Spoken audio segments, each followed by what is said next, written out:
Coming to you from sunny California and the Great White North. Get ready. We are breaking down the obstacles on the Armchair Ninja Podcast.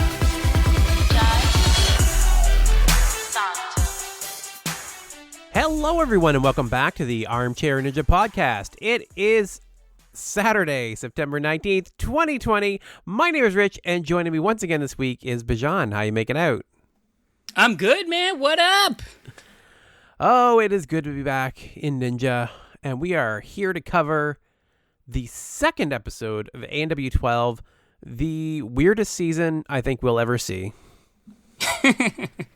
I don't know. There's some weird ones in the first few seasons, but it's different. And I don't know, man. I kind of like the tone of everything. Like the Power Tower really sets a really good vibe of like a lot of these ninjas that we kind of expect to just like plow through the course. Now they're going at a really fast pace, and I don't know. I kind of like that. It makes it fun. But bro, we got to talk about these darn commercials. Like it was a problem the first episode, but I think these things are here to stay. Yeah, there is a lot of commercials. I actually found this episode a little better. It's funny that you noticed it this time around because, typically I'm just skipping. This one didn't seem quite as bad, but still, I mean, ANW's been really bad for that all along. It's been, I mean, the first episode, I kind of gave it a pass, being like, all right, we'll see if this continues, but, it's going to be all season. Right now, the networks are hurting for television, and the biggest hot commodity for ads and everything is sports. So it's very clear to me that they are going far more in the sporting aspect of American Ninja Warrior. Maybe not like in terms of the edit of the show, like it's still ANW, but at least for NBC advertising this show to commercial and ad space and stuff, they're like, yo, this is a sport. A lot of people watch it live. Do all the ads you want. And it's clear, man. After every run or every other run, another commercial. It is insane how many commercials there are. Yeah, I mean, if it keeps them afloat, whatever it takes. I'm not opposed to it. Thankfully, I can skip ahead because I do watch it pre-recorded.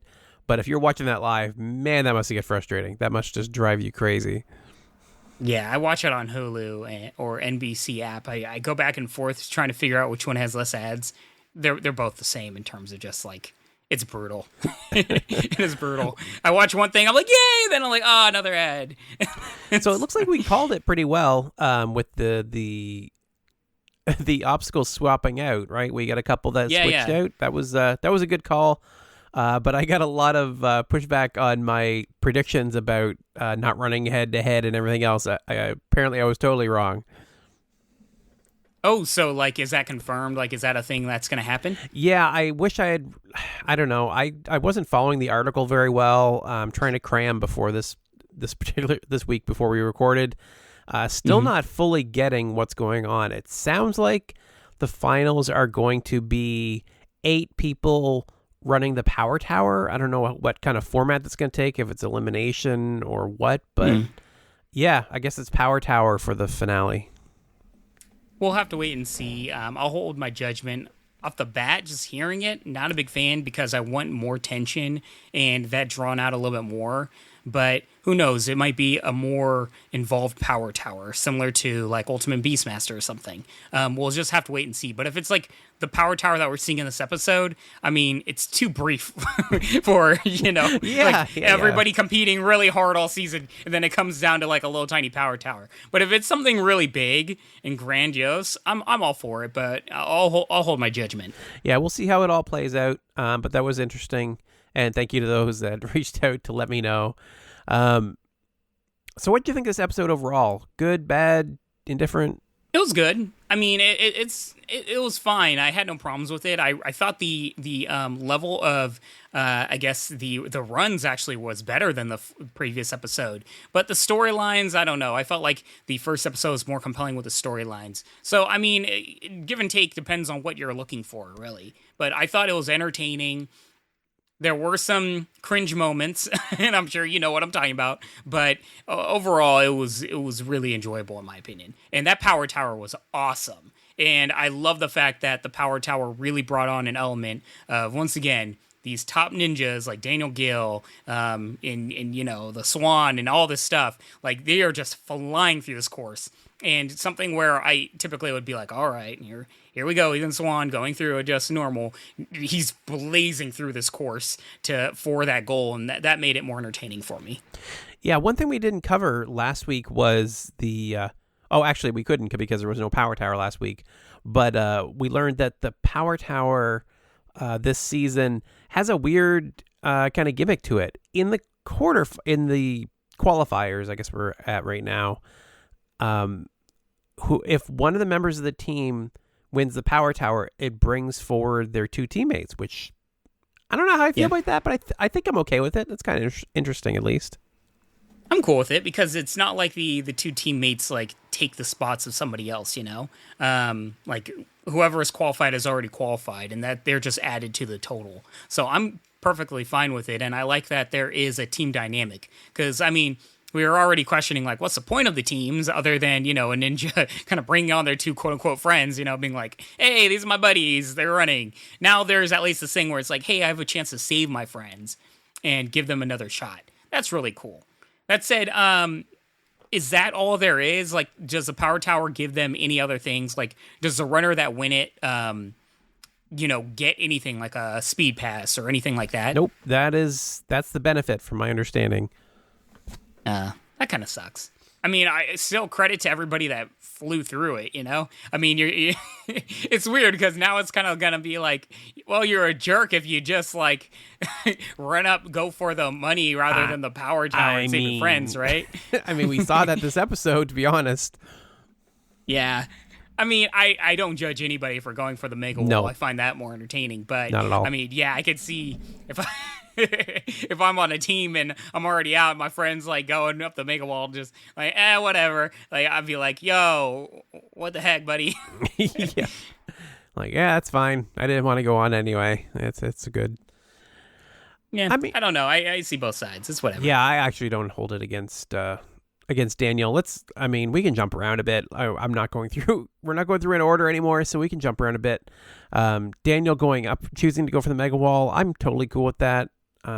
His run was pretty exciting. He's so good. He's so amazingly good. He's so good. I'm calling it now. He's going to be the last man standing. But yeah, I think Daniel Gill, he's going to be the star of the season. What about Papal Ninja? Is he running this year? He's got to, right? Like, he's not injured anymore. I don't know.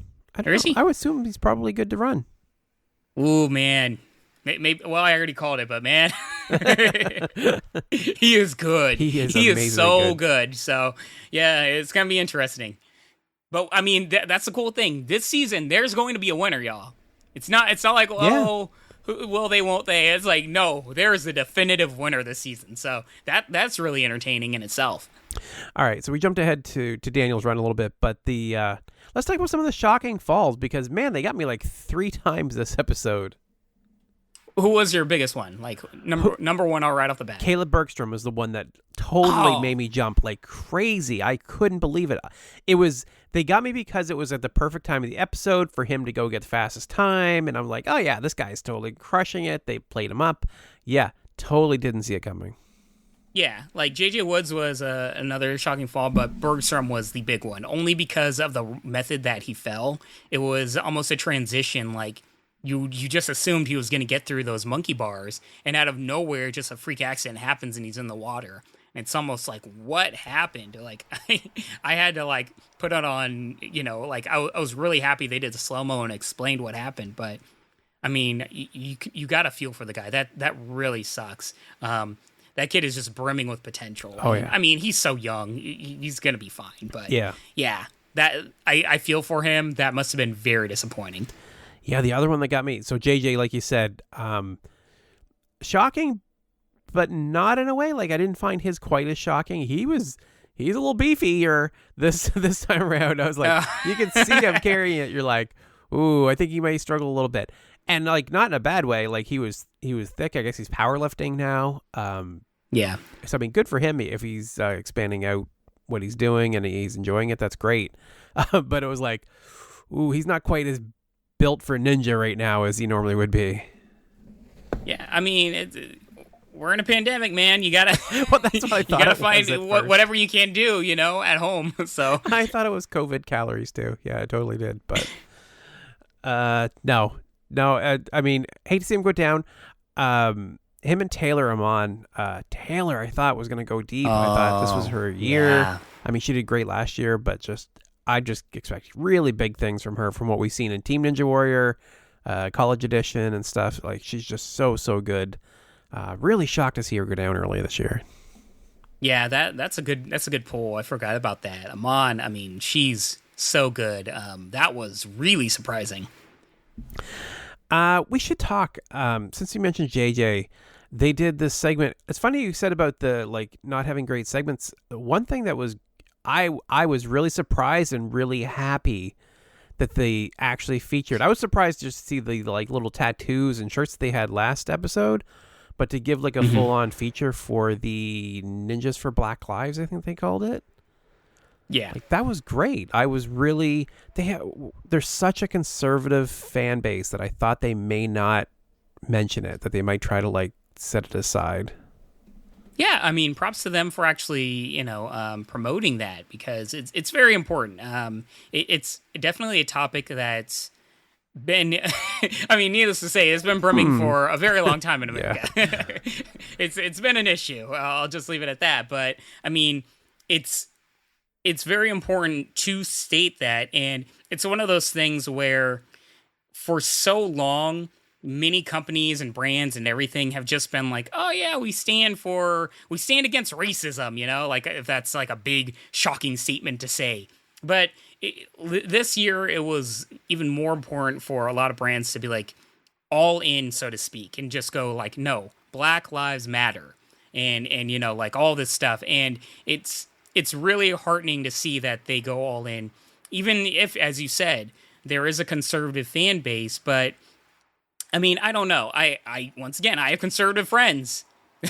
They'll be like, yeah, Black Lives Matter. How is that a shocking statement to say? Yeah. It doesn't mean nobody else's life matter. It means particularly a Black life matters, because for so long people were treating Black lives like they didn't matter. That's it. So I'm not gonna go on a rant about that, but I'm just saying it's one of these things where people make political issues out of things that aren't really political issues. They're just, humanity issues. And yeah, it was really cool to see that. And as an African American myself, I mean, it's warming to see that, something that they didn't necessarily have to do, they did all the same to really, I guess, just back up or promote, their Black athletes, and really saying yeah, this is an issue that matters, and we stand in this particular way. And I like the fact also that, representation matters, and it was really cool of all the episodes to not only have that, but also have a Black policeman on the episode, saying Blue Lives Matter and all these things, where it's, once again, there aren't political issues with this. It's not you're one for one and not the other, or blah blah blah. There could be Black cops. Shocker. Yeah. and it was it's cool to have that representation also, where people don't feel completely excluded, because we're in a climate right now where if you say one thing, that means completely you're against everything else, where that's not necessarily true. 100% agree with everything you said. And one little quick comparison. We tend not to get political on here. You guys want to hear hear us talk about Ninja, but since it came up on the show, I felt like we had to bring it up. I mean, it's a political climate, and it's a political season, man. It's true. We got to talk about these topics. Otherwise, we're just throwing our heads in the sand. I mean, it came up, so. It did. And I just want to say, for those that, kind of buck against that slogan, keep in mind that, just think when you hear, save the rainforest, it doesn't mean that the other forests don't matter, right? It's just, that's what's, important right now. That's the focus. It doesn't discard or discount any other lives, blue lives, white lives, whatever your nationality, whatever you identify as, everyone matters. Yeah. I think education is an important aspect of it, just because most times you hear an argument or whatever, it's just misunderstanding of not actually understanding the issue at hand or the movement or whatever else. It's kind of like, hey, educate yourself. Or and I'm not trying to call anybody ignorant, but it's like I am literally an information professional. You know, I have a master's degree in information science. If I don't understand an issue, I read about it. I understand it. Even if I don't disagree with it, I learn about it. So therefore, I'm educated on the issue. And I'm just a nerd. And I'm just a nerd that makes sure people get their reservations to hotels. But you know what? At the end of the day, we're both here to talk ninjas. Let's get back on the topic, I think. So in that aspect, though, did you find it pretty cool that they were promoting that, and also they had a lot of black athletes here, and you know, like the badges and all that kind of stuff. And not only that, the vignette itself was very powerful, in my opinion. Me too. I loved it. I thought it was great. I think they did it really well. I thought it was very moving. Like you said, the segment, they brought in all the athletes from the different episodes across the seasons. Like it just to show that representation. Actually, you know what? Everybody they showed, no, Megan Martin was on there and she's not in this episode, but most of them were in this episode, strangely. Yeah, I mean there was Najee and stuff, but yeah, Najee too. A lot of them were in this episode, though. Yeah. No, it was great. I loved it. I thought it was really good. But yeah, actually, you know what? They toned down the segments in this episode. I didn't really find there were a lot of segments. Didn't it seem like kind of few and far between? I don't know. I'd have to watch back. You skipped them anyway, don't you? Admit it. You skipped the segments. You have no idea what anybody's story was. No, I watched every segment, but there was a segment that really annoyed me, only because I saw a stuffed animal cat. Oh. And I damn near threw my laptop across the damn apartment. I was so upset. Yeah, don't compare a stuffed cat to a super adorable dog and a super adorable kitten lover. Like, no, get that off my screen. Shame on you. Shame bell. How did I? So when you said earlier when we started talking, you said that something annoyed you, like a cringe segment. That's the one you meant? I couldn't think of what you even meant. Yeah. Okay. It really annoyed me. I don't need to relive things that annoyed me half to death from previous seasons. Why are they going back with that? Fair enough. You know what you're never going to hear? A bunch of people on Twitter and Instagram being like, you know what we need more of? That one guy that rides a bike with a stuffed kitten. Man, I need more of that. Guess what, buddy? Get a new gimmick. It's terrible. It's a terrible, terrible gimmick. I was so focused on the cat cafe that I didn't even pay attention to that guy. I was like, the cat cafe was cool. The dude's super talented, but I'm sorry. Get off my screen if you're doing a stupid cat gimmick. Ooh, let's move on. I'm getting heated. All right. So since you're all heated and wound up, I'm gonna jump ahead to somebody I know you definitely want to talk about. Jamie Ron. Like, let's talk about Jamie Ron's segment. Oh, all right. So I immediately texted you. For everybody else, I immediately texted Rich. I was like, I damn near vomited watching the vignette for Jamie Ron. That was nasty, bro. I got this weird thing about body horror and all that stuff. I can't. I saw that X-ray and that was a whole lot of nopes for me. I can't. I'm so glad Jamie Ron's okay, but those are some of my big fears. He's all talking about how he was cutting wood, and instantly I was like, oh no. He brings up the saw blade. What did you cut off? Out. Like, nope, don't want to see anymore. No. Just no, like his thumb was wrapped up, but even knowing that there was a nub underneath there, like even a little baby nub, like no, thank you, nope, no, that's nasty. I am so happy he's okay though, but oh man, that was traumatizing. It's a little crazy to run the course. Were you just chill about it? I was fine with it. Like it didn't bother me. I don't have any issues around that stuff, I guess. But as far as watching him on the course, I was like cringing a little bit because I thought, man, it's like this is a good idea. Like they cleared him to run this with like an injured thumb like that. I mean, I guess it's okay if he's okay with it. I was a little worried he was gonna like tear it open, or I don't know. It just didn't seem like a good idea. It's so fresh. Why'd you have to say that? Oh man. All I could say, and I'm really hoping this, is that this is a show. They play up storylines. I don't know this for a fact at all. But, hey, maybe he was, like, a lot more healed than we thought he was. And the injury happened, like, way before. God only knows. I really hope that's the case, but who knows? I mean, they were talking about, and I think if I have my time frames correct, when Daniel, I think it was when Daniel was on the course, somebody was on the course.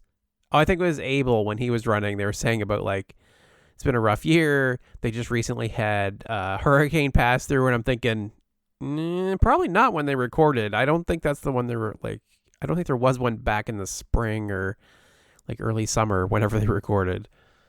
Yeah, I'm guessing they have some post-production stuff, right? Yeah. Abel's story, I mean, I like Abel a lot. I feel like he doesn't get enough attention somehow.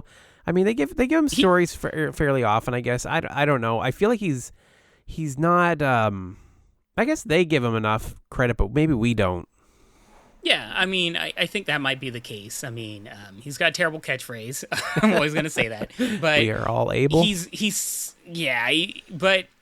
he's such a good guy, and maybe that's the case, is that he has such a compelling good guy, personality, and it's truly a story. I mean, really, Abel and maybe Sean Darling Hammond, probably the two most charitable ninjas in the entire sport. I'm sure there are other ones, but like these guys really like just give so much, and his story really was compelling only because he was connected to, oh man, I'm forgetting her name, but the lady, with the three kids that had a harsh upbringing. I mean, those stories are really comparing. They're humanizing. And the fact that he's talking about his community and that he's, helping all these kids and all this stuff and talking about the pandemic. I mean, once again, if it's something that I can relate to and connect with, it's really powerful in my opinion. And I found his story this season more compelling than probably a lot of the other ones where he's like, hey, I'm a gym owner and I'm a nice guy. So I found it really compelling. And I was so happy to see, him running the course and doing well. It was awesome. Yeah, he was great this episode. I overall really liked a lot of the competitors this episode. It seemed like an episode just full of like good-hearted people. Like it's just, I don't know, it was a very feel-good episode, I thought. Yeah, that's a good point. Nothing wrong with that. So who was the lady that ran with Abel? I think it was Abel, right? That she she had the catchphrase. Became addicted to drugs and everything like that. Yeah, it was like Holly. Was it Hall? Yeah, I think it was Holly. Because her catchphrase was like Hall something. Yeah, Holly. But I gotta say, she was really awesome. I found her probably the most compelling person in the entire episode. Maybe other than quote unquote my favorite ninja of all time, Nick Hansen. I know. According to my mother. I said that to my wife when it came on, because she was in the other room. And I know she overheard. She's like, "Did they just call him the Eskimo Ninja?" I'm like, "Yes, he calls himself that. It's fine. Like, don't make an issue of it." Yeah, well, we can unpack that a lot, but we'll go right back to Hansen after this, just so we're on track. Yeah. Because probably everybody's like, "Yo, we're jumping around everywhere." But Holly, I gotta say, her story was absolutely amazing. Not in like a yay way, but like it was heart wrenching. But we already saw that.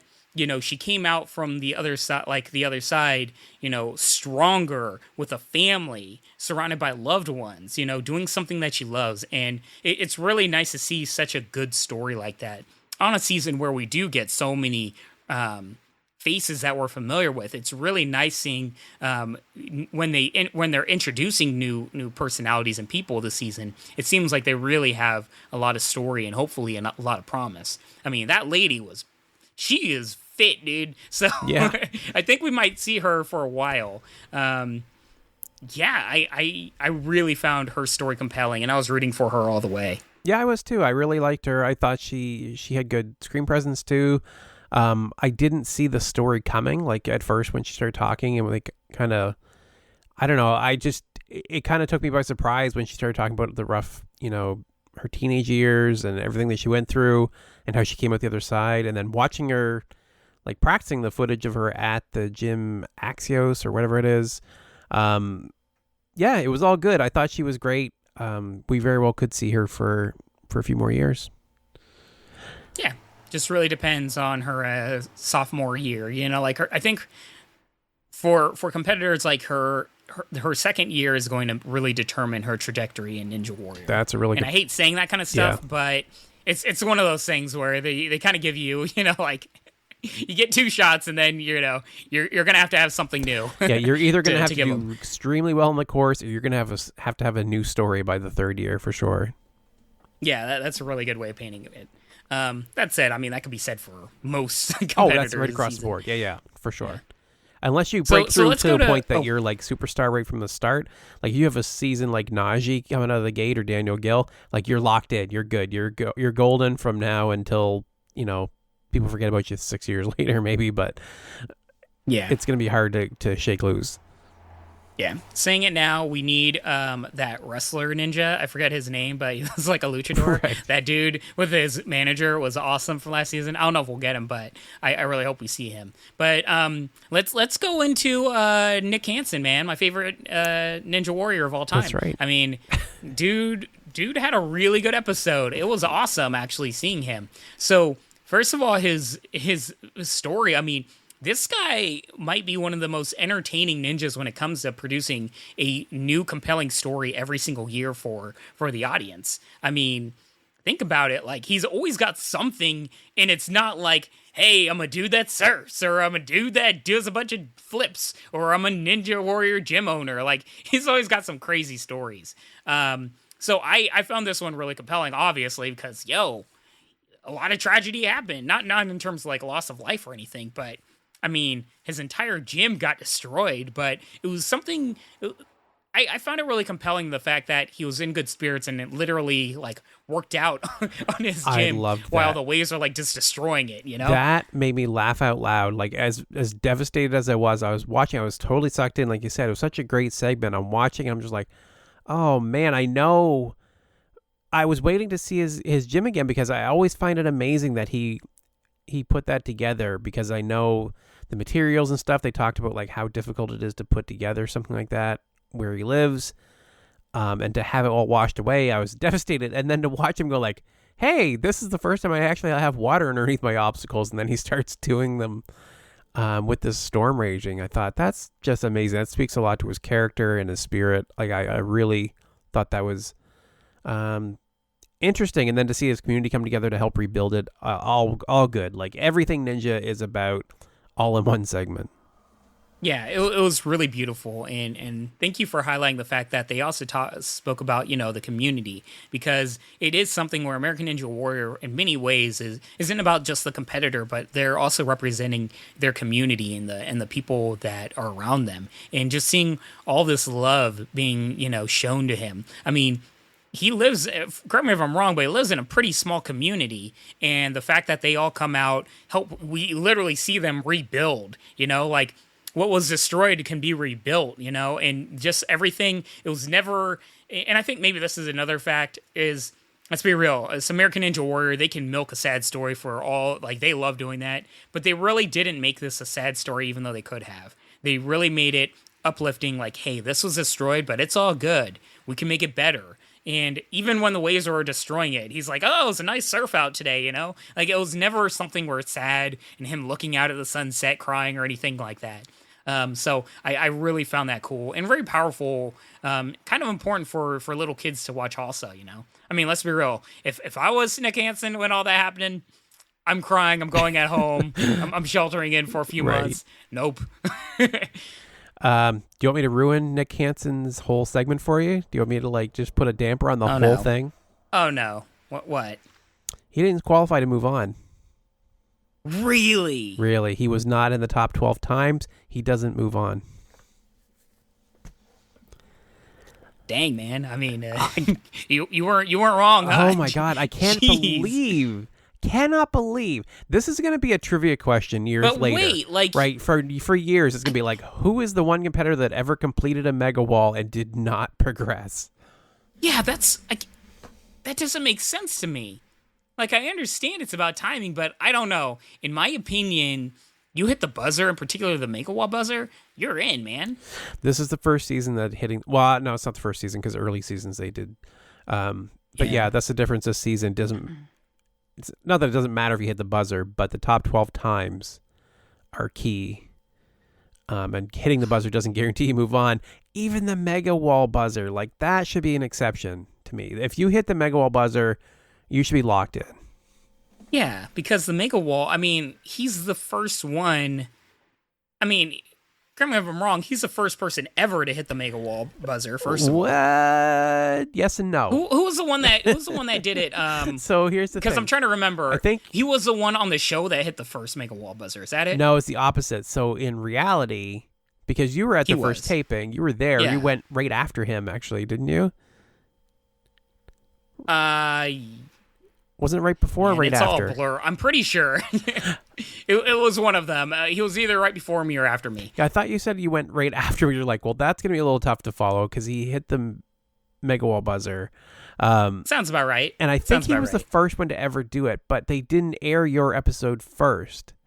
And then they gave all the credit for the first buzzer to Daniel Gill, I think, maybe in the next qualifier. That sounds about right. Yeah. So Nick Hansen actually is the first person, in my opinion, he's the first person ever, because he actually is, to hit that mega wall buzzer. And now he's the first one this season to hit the mega wall buzzer. And does it? I mean, I don't know. They're doing my man dirty. My favorite Ninja Warrior of all time is getting like played dirty. That sucks. I mean, at least he gets to take home $10,000, but dude. Yeah, that's pretty egregious. There is no justifying that. You hit the mega wall. Like, you should go through. So do you want to quickly, I don't know if you want to recap quickly, because you've made a couple references to it here, and I'm thinking there's got to be people wondering why you keep saying he's your favorite Ninja Warrior. Do you want to quickly give that story? Yeah. So when I was on American Ninja Warrior Season 10, Nick Hansen was scheduled to go right before me. So if you guys don't know, the families and everybody that, watches alongside, they're actually queued up in a line outside. They're not actually in the audience. They're outside from the audience point, and they bring them in one at a time. So they're all lined up, and they spend the entire evening outside of the whatever facility area, filming area, just waiting in line. So since Nick Hansen is, geared to go right before me, Nick Hansen's family, including his mother, is standing in line with my family, including my mother, right behind them, right? So my mom, if you guys don't know, is the biggest social butterfly on the planet. Shocker. There's a reason I have this personality. and man, did she just chatter up all night. They were just like best friends and everything. And yeah, of course, in this whole area, because my mom's heard me speak his name before, she just starts going off to Nick Hansen's mom about how he's my favorite Ninja Warrior of all time. So to Nick Hansen, probably, and definitely his mother, I idolize this guy. He is the greatest person to ever live, and, everything like that. I love it. I love that story so much. I mean, I don't dislike Nick Hansen at all or anything like that. He's great, and I'm a big fan, but he's not my favorite Ninja Warrior of all time. Right. But, Oh, God. I had to tell that story earlier. I love hearing you tell it again. Thank you for sharing. It's one of those things, cringing, where, like, afterwards, because, I talked to Nick Hansen, like, in passing, we're all chatting it up and everything, and then I come to find out afterwards, like, he's gonna go home thinking, like, I'm, like, this super fan of his, idolizing him, It's just, I don't know. That'd make him feel good, though. He'd be like, I just made some super fan's night. I talked to him for a minute, and I'm sure he went home just glowing. Yeah, I bet. All right, so let's get back to the ninjas that ran. Now, David Campbell, on the other hand, I mean... Yeah, so you're David Campbell. We know. But I got to say, like, Ashley McConville, I do have the website up here at the moment to remind me of her name. Ashley McConville is the rookie who came in, had the uncle David with Down syndrome. I was really rooting for her to be, like, my brother has...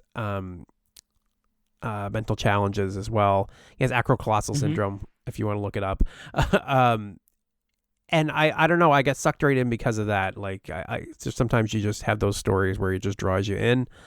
And she was so great. I lost my mind when she went up the wall. Like, so on her third attempt, she managed to get the wall. I thought she was done. I thought there's no way she's getting it at that point, but she did. And I was to the moon that she did. Yeah. Oh, sorry. I was just gonna say it's rare where somebody actually gets it on the third try, and that was really compelling. Yeah, I loved it. I thought she was great. I'm so looking forward to seeing her progress and see how she does in the next round. Yeah, and her storyline with her uncle, so that was something really relatable for you, and you connected with that, right? I did. I Nice. kind of cringed a little bit. Like, I gotta admit, like, sometimes it's just like, it's so blatant. It's so over the top. It's like, okay, her whole family's there. Her mother and dad are probably like, yeah, we know. Focus on Uncle David. We know that's the key right now. Like, he's the story, so we'll sit off to the back. Don't even talk about us. We're fine. I get that to a certain extent. And so I just kind of went with it. I'm like, all right, fine. If my brother was into Ninja Warrior, then yeah, I get that he would be the focus if I was running the course. They're going to show him getting excited as I ran. Yeah, it's one of those things where I was fine with it. I enjoyed it, but like you, I knew what was going on, and if it continues, it's going to be egregious, and I'm going to be very annoyed. But for the first one, it was cool, and only because and for me, which really saved it for me, where I didn't cringe at all, and I was really enjoying it, was the fact that he genuinely seemed like somebody that was proud of his niece and just so happy to be there and doing some of the obstacles and everything. And I also felt like it was important because, I work with different people with Down syndrome, and a lot of people don't understand that people with Down syndrome, they can grow up to be older, and they can do physical activities and things. It's not like you're completely handicapped. Yeah. So it kind of was cool seeing, an older person with Down syndrome, really loving his niece and showing all that. So that was cool. Once again, if they milk it for years to come, it's gonna get old. I mean, don't get me wrong. It's not like he can never be on the show, but you know what I mean. If it's like another 5-minute segment, right, just milking it, I'm gonna be like, all right, guys. So, but yeah, it was cool. Yeah. Kind of related to that, actually. Jessie Lebrec's story started out along those way, but they've migrated, right? They focus more on her athletics now, yeah, and her nameless fiance. He has a name, okay? It's Jessie Lebrec's husband. They introduced him literally. You are so rude, and now Rich. we have Jessie Lebrec's fiance, and I'm like, did they seriously just do that? Oh, wait, are they not married? No, I guess they postponed it because of COVID. Oh, well, that hits close to home. Yeah, I bet it does. But, my plans got a little change this year. But okay, so Jessie Lebrec's fiance. I apologize, sir. I apologize for saying your name wrong. There we go. I'm not rude like Rich. So let's talk about that. So Chris DeGangi, poor guy that does actually have a name, did well, as he always does, really. He was able to complete the course, and then we get to watch Jessie Lebrec run the course as well. She looked a little uncomfortable at first, but generally really good straight through. She's amazing. She's just set the new record. They love their records. They love tracking every little stat. She now is the first woman to hit 5 buzzers. That's insane. I didn't really think about it till now, but yeah, sure. Why not? Jessie Lebrec, you get the athletically profound run of the night. Because that's an amazing feat, honestly. Like, you think about the greats of the women, the great ninja female athletes, Jessie, I was going to say Lebrec, Jessie Graff, Katie Catanzaro, Alyssa Beard, all of them, even the OGs, and Lebrec is really making a name for herself, and it's truly amazing, and I don't know, I really feel like she is, like, no discredit to any of the female ninjas, but there's something about Lebrec where I really feel like she, in my opinion, might be the first woman to complete stage 2 one day.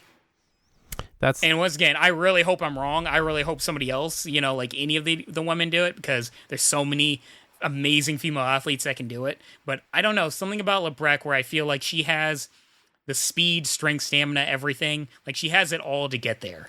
Yeah, the first woman to complete stage 2 is, like, you've got to give it 75% chance is going to be named Jessie. Like, there's just it's going to happen.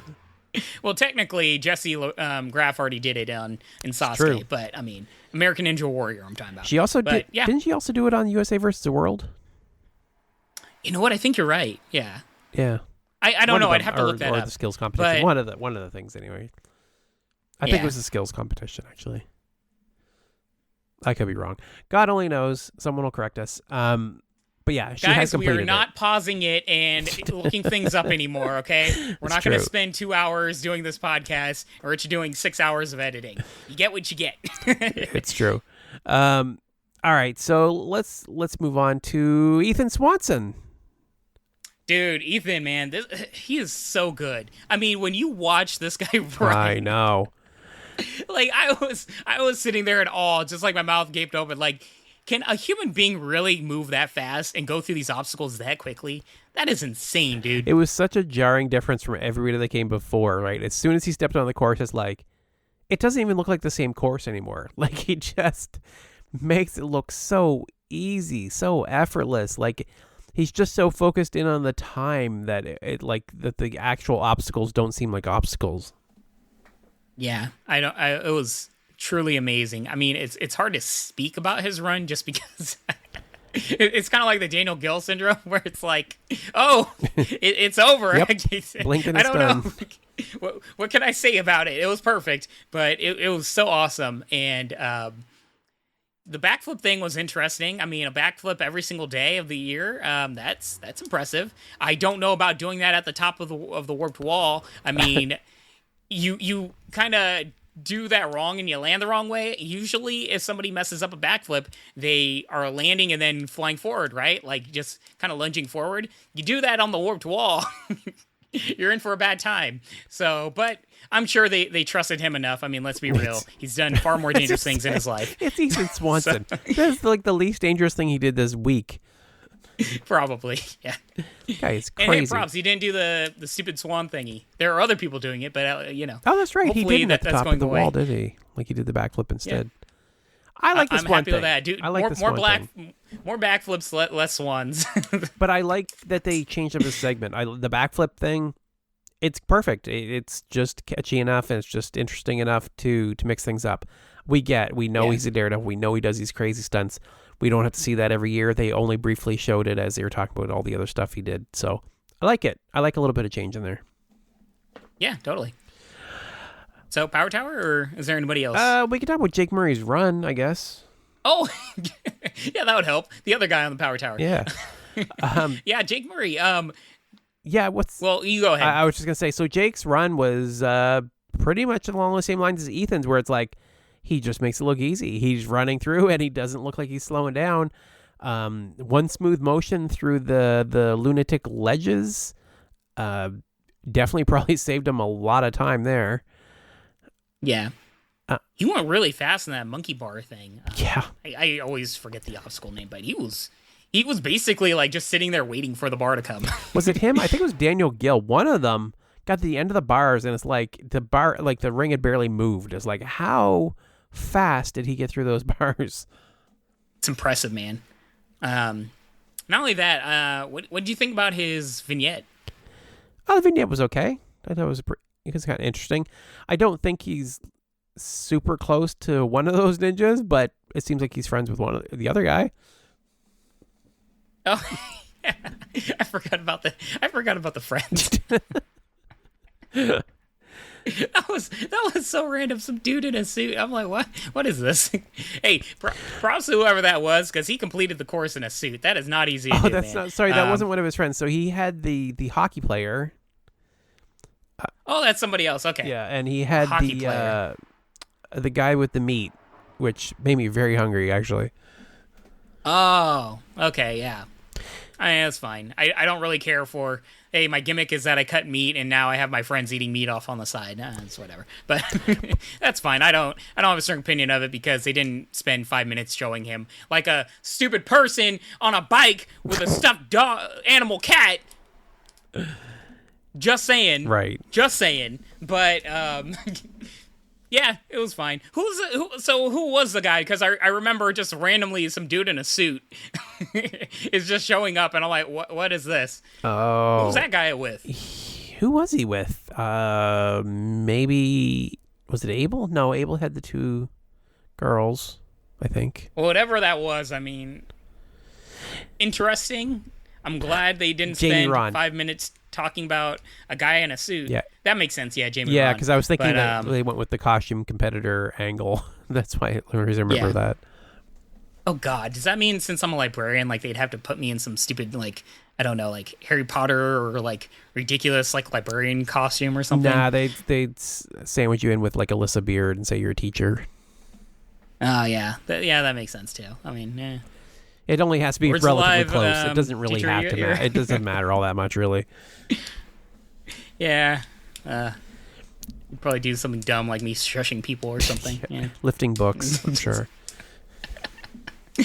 Whatever. All right, back to it. So, let's talk about the Power Tower, man. Yeah, let's jump to the Power Tower. What'd you think? I New liked and it. improved, I in liked my the changes. opinion. I thought it was much better tower. I liked it a lot better. Vastly better. I mean, I thought it was really cool. It had all of these little details where every little component, like they changed it up on you. It wasn't just the fact that you had like, shelf grabs, but the shelf grabs like go down. The pulls are really important, and I think the fact that both Rich, you and I have watched Ultimate Beastmaster, so I feel like that gives us a better frame of reference of how difficult some of these are. Like, going up those different ledges is very tiring if you're speeding up them.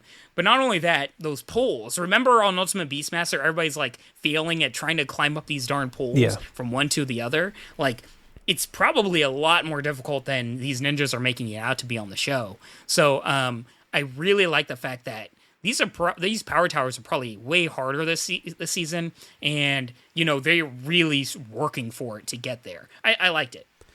What's a weird thing that I realized as they were starting the Power Towers? Like, both of those guys have been on our podcast. Like, how cool is that?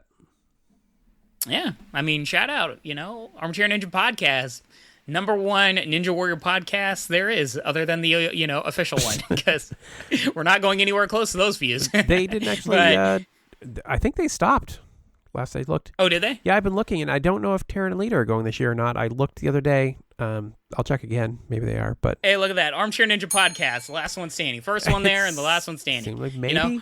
But I think Taryn. That's right, guys. But I think last year Taryn and Lita were a little late starting, so we'll see. We'll see. I hope they didn't leave. I like listening to them as well. I certainly don't view them as competition. I view them as cohorts.